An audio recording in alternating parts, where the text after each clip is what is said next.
Mr. President, I have an ordinance authorizing the city to enter into a joint economic development district agreement with Canfield Township. Mr. President, I move for passage.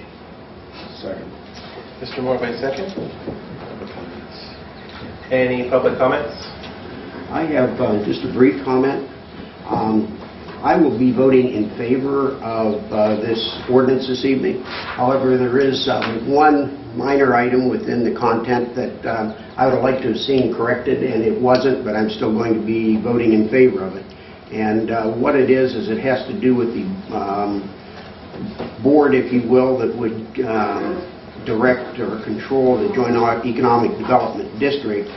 And within the confines of that, it indicates that a majority of the 5 board members would be in attendance, and a quorum of those 5 would be 3, and then a vote of approval of the majority of those in attendance would pass anything that they wanted to do.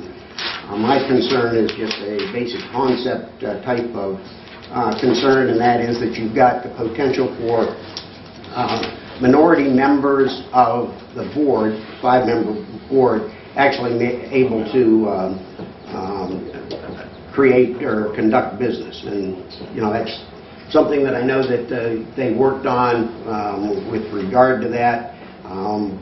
And although that didn't change, I am still in favor of passage of the Joint Economic Development District.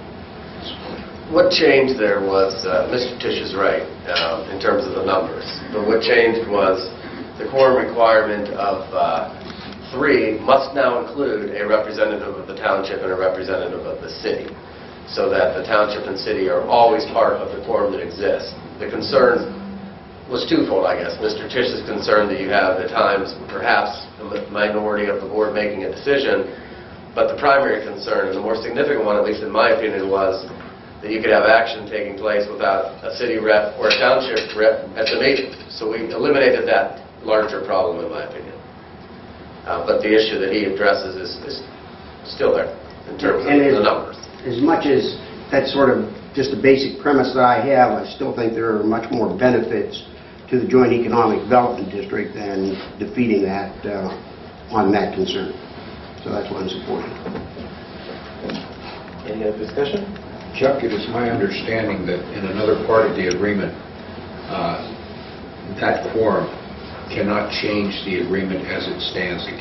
That's going to take a vote of 5 to nothing. Is that correct, Mark? You're partially correct.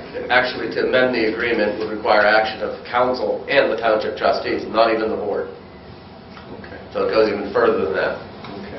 So the basic agreement, in my mind, is protected, but you raise a very valid point. Yeah, he does. I agree. Any other discussion? Will the clerk please call the roll? Mr. Dragish? Yes. Mr. Kosar? Yes. Mr. Morvay? Yes. Mr. Rogers? Yes. Mr. Tisch? Yes. And the number is? 2015-6. Thank you.